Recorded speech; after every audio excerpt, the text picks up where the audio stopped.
तो कैसे हैं आप लोग। मैं निशा आपका स्वागत करती हूं और आज हम एक स्पेशल टॉपिक लेके आ रहे हैं वनों के बारे में। वन जिसमें हम देखेंगे कि उष्णकटिबंधीय सदाबहार वन, इनकी विशेषताएं क्या हैं, और उष्णकटिबंधीय पतझड़ वन, इनकी क्या विशेषताएं हैं। साथ में हम ये देखेंगे कि यहाँ ये कहाँ पाए जाएंगे और कौन कौन से वृक्ष इनके अंतर्गत आएंगे, जो हर एग्जाम के लिए इम्पोर्टेंट है, ये भी ध्यान रखिएगा।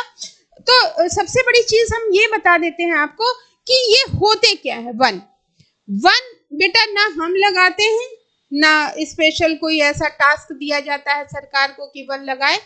ये जो वहाँ के जीव जंतु हैं, जैसे चिड़िया हैं और वहाँ गिलहरी है, बंदर हैं, ये सब खाते हैं और उसके बीज इधर उधर चले जाते हैं, और जब वर्षा होती है तो यही उग करके पेड़ों का रूप धारण कर लेते हैं। तो जहां पे गर्मी ज्यादा होगी, अब गर्मी ज्यादा होगी तो जाहिर सी बात है वर्षा होगी। वर्षा होगी तो धूप भी, गर्मी है तो धूप भी मिल रहा है, जल भी मिल रहा है, तो पौधों को और चाहिए क्या। तो जब ज्यादा जल मिलेगा और गर्मी मिलेगी तो वो पेड़ क्या होंगे, लंबे होंगे और साथ में नीचे भी वृक्ष उगेंगे। यानी सघनता आपको कहाँ पे देखने को मिलेगी, उष्णकटिबंधीय सदाबहार वनों में ये घने होंगे। साथ ही ये जो वन होते हैं बेटा, ये आपको मिलेंगे 0 डिग्री पे।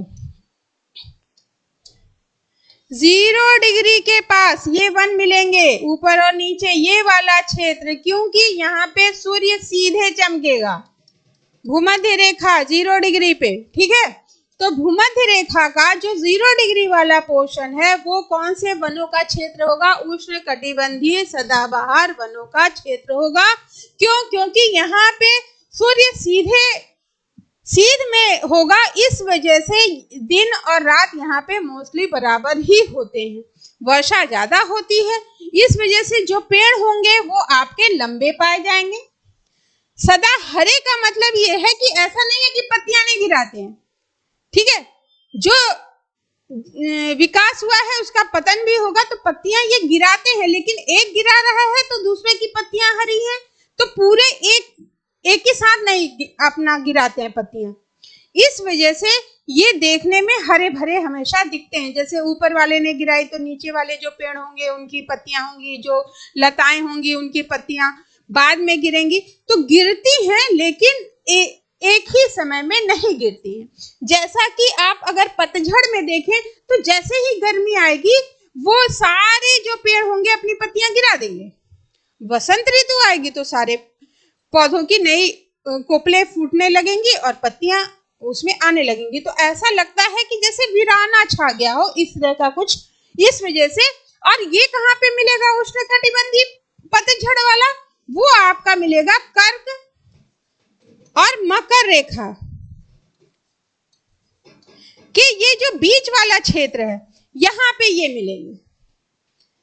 यानी यहाँ पे क्या है, ये उष्णकटिबंधीय क्षेत्र पे आपके उष्णकटिबंधीय सदाबहार वन मिलेंगे। और उष्णकटिबंधीय क्षेत्र जो आपका कर्क के नीचे और थोड़ा सा ऊपर वाला क्षेत्र होगा, यहाँ पे आपके मानसूनी पतझड़ वाले देखने को मिलेंगे। यानी अगर आपने पढ़ा होगा उष्ण, उपोष्ण, शीतोष्ण और शीत, 4 कटिबंध आपके पृथ्वी पे मुख्य रूप से पाए जाते हैं। इस वजह से ये वाला जो क्षेत्र होगा वो आपका उष्णकटिबंधीय सदाबहार वन का होगा। ये जो है आपका उष्णकटिबंधीय पतझड़ वाला क्षेत्र होगा। अब यहाँ पे वर्षा ज्यादा होगी, ध्यान रखिएगा। टेम्परेचर भी ज्यादा होगा, इसके अकॉर्डिंग जो वन होंगे वो भी लंबे होंगे इसके अकॉर्डिंग।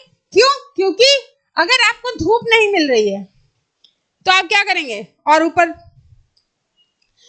ठीक है, या सारा पोषण मिल रहा है तो भी आप लंबे होते चले जाएंगे। यानी जो छोटे छोटे पेड़ पौधे हैं वो भी उगेंगे, फिर उसके नीचे भी, यानी बहुत घना होता है, वहां पे निकलना मुश्किल होगा। रीजन क्या है, वर्षा हो रही है, धूप भी मिल रही है, खाद भी मिल रहा है, सब कुछ मिल जाएगा वहां पे। और जो छोटे पेड़ हैं उनमें और बड़े पेड़ों के बीच एक तरह से घमासान होता है कि भैया धूप मिल जाए हमको, जल्दी धूप नहीं मिलती। यहाँ क्या है, कर्क रेखा पे वर्षा जितनी हमको चाहिए उतनी मिल ही रही है, धूप जितनी चाहिए उतनी मिल ही रही है, तो क्या जरूरत है स्ट्रगल करने की। जरूरत तो उसको है जो जिसको बहुत ज्यादा मिल रहा है, तो भैया बहुत मिल जाएगा तो भी सड़ जाएगा, या ऊपर के क्षेत्रों में कम मिलेगा तो भी स्ट्रगल होगा, तो वहां भी लंबे वृक्ष मिलेंगे। लेकिन बीच वाला जो कर्क और मकर वाला है, यहाँ पे ज्यादा स्ट्रगल करने की जरूरत नहीं। सॉइल जैसी चाहिए वैसी है, परिस्थितियां पेड़ पौधों के लिए जैसी चाहिए वैसी है। और यहाँ पे ही अगर हम देखें तो पतझड़ वाले जो हैं वो सारे व्यवसायिक जो पेड़ हैं वो आपको यहीं पे मिलेंगे। जो यहाँ वाले हैं, जैसे जो पेड़ मिलेंगे उतना उनका व्यवसायिक उपयोग नहीं है जितना कि आपके पतझड़ या मानसूनी वनों का उपयोग है। तो कैसे क्वेश्चन पूछे जाते हैं ये भी एक बार देख लेते हैं। कॉन्सेप्ट बेटा इसलिए मैं बता देती हूँ ताकि आपको ये चीज रटनी ना पड़े, रटने की जरूरत ना पड़े, इस वजह से। अब उष्णकटिबंधीय सदाबहार वन ट्रॉपिकल एवरग्रीन फॉरेस्ट की बात करें तो ये जो क्षेत्र होगा, भारत के वनों की बात हम लोग कर रहे हैं, तो भारत में ये जो क्षेत्र पड़ेगा वो असम पड़ेगा, मेघालय, त्रिपुरा, मणिपुर, अंडमान निकोबार द्वीप समूह, पश्चिमी घाट का पश्चिमी ढाल, हिमालय के तराई, कर्नाटक का जो पश्चिमी भाग है, वो क्षेत्र कौन सा पड़ेगा? उष्णकटिबंधीय सदाबहार वनों का क्षेत्र पड़ेगा।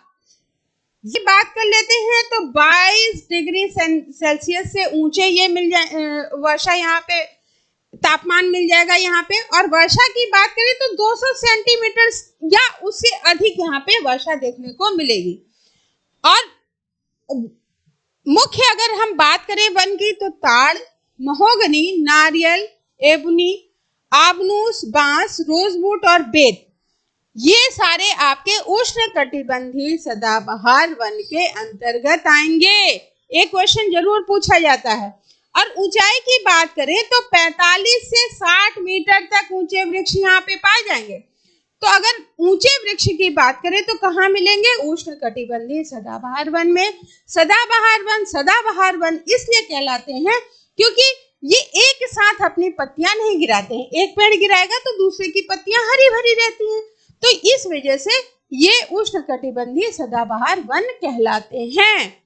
और याद रखिएगा वर्षा कितनी है? 200 सेंटीमीटर या उससे अधिक, और इसकी वर्षा कितनी होगी? 100 या 200 सेंटीमीटर तक, यानी 200 या 200 से कम होगी और 100 से 200 के बीच होगी, ठीक है। और भारत में बहुतायत से उष्णकटिबंधीय वन मिलेंगे, क्योंकि अगर आप अपनी स्थिति देखो तो आप उष्णकटिबंधीय क्षेत्र में ही तो आ रहे हैं अधिकतर, इस वजह से बहुतायत में ये वाले मिलेंगे। 8 डिग्री 4 मिनट आपकी मुख्य भूमि शुरू हो जाती है पृथ्वी पे कि नहीं? 0 डिग्री है। 8 डिग्री 4 मिनट से यहाँ ये जो आपका भारत की स्थिति रहेगी ना, तो ये जो पूरा क्षेत्र है, अगर देखें हिमालय वाला क्षेत्र छोड़ दे तो उष्णकटिबंध वाले क्षेत्र में हम ज्यादा रहते हैं, इस वजह से यहाँ पे उष्णकटिबंधीय पतझड़ वाले वन ज्यादा देखने को मिलेंगे। यानी वर्षा हमारे यहाँ कितनी होगी? 100 से 200।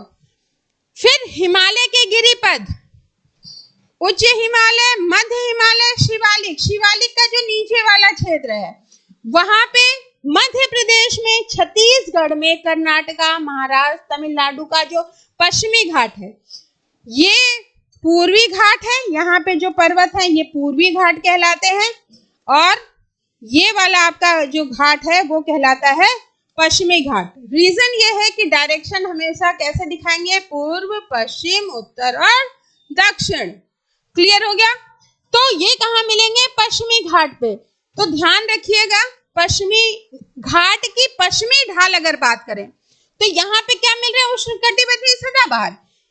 अब ये ध्यान रखिएगा, चलिए समझा देते हैं। पश्चिमी घाट के पूर्वी ढाल पे ये पश्चिमी घाट है,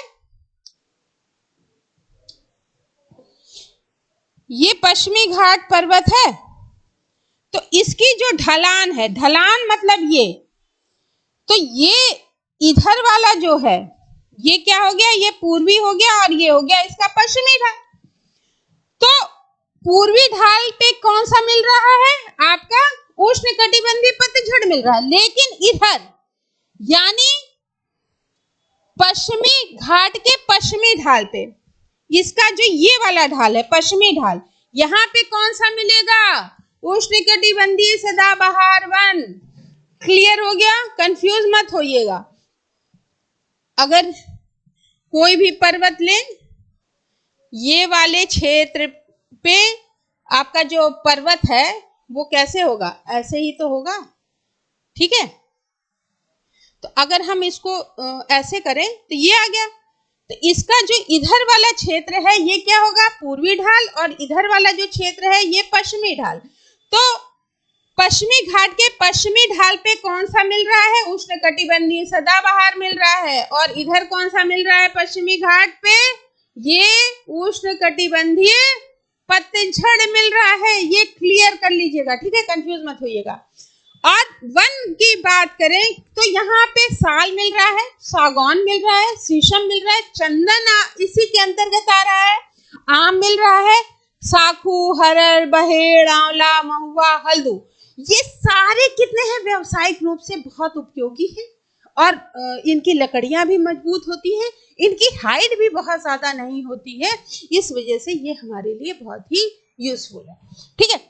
तो अगर व्यावसायिक महत्व की बात करें तो जो पतझड़ वाले हैं वो व्यावसायिक महत्व के हैं। अगर ज्यादा बात करें कि भारत में सबसे ज्यादा कौन से वन मिलेंगे, तो पतझड़ वन मिलेंगे। ये इसलिए पतझड़ वन कहलाते हैं क्योंकि ये एक ही साथ अपनी पत्तियां गिरा देते हैं, तो पूरा ऐसा लगता है कि पूरा जंगल साफ हो चुका है, पत्तियों के बिना है, ठीक है, डंडी डंडी दिखेंगी। और यहाँ पे वो कंडीशन नहीं है। तो बहुत ज्यादा ये रटने वाला नहीं है टॉपिक।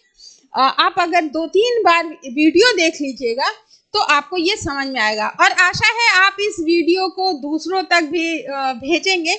और इसी आशा के साथ मैं अपना ये जो सेशन है वो खत्म कर रही हूँ। आज के लिए इतना ही। Thank you.